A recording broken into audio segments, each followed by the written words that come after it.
तर आज असा नेमका काय विषय झाला की राकेश बनकरला दुकान बंद करून घरी जावं लागलं. तर चला सांगतो तुम्हाला. श्री स्वामी समर्थ. तर सकाळी मी तोंडाला तुम्हाला बांधून जसं बाहेर आलो तसं डायरेक्ट ट्रॅक्टरकडे, आणि ट्रॅक्टरला जे नागरटीला जोडलं होतं त्याचे नट थोडे ढिले होते. मग काय केलं, ऍडजस्ट पाण्याने ना ते एकदम व्यवस्थित फिट करून घेतले. आणि कधी ट्रॅक्टरला हात पण लावत नव्हतो मी. आज व्हिडिओच्या नंतर डायरेक्ट ट्रॅक्टर पुसतोय ते जाऊ द्या. आणि ट्रॅक्टरला म्हटलं चाल तुला 5,000ची विदेशी पाचतो आणि दिवसभर तुझा डान्स बघतो. मग काय भाऊ निघालो ना डायरेक्ट. आणि इथं आल्यावर समजलं की हिच्यात आधीचं जास्तीत जास्त डिझेल आहे. मग काय भाऊ 3,000 रुपयातच टाकी पॅक झाली.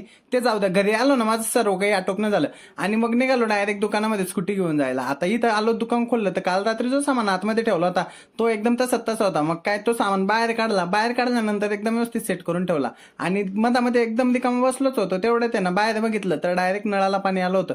आणि मग काय राकेश बनकरने सर्वात आधी कूलर भरून घेतलं. कारण आहे ना आता उन्हाचा पारा एवढा आहे की डायरेक्ट दिवसभर गरमच होतंय.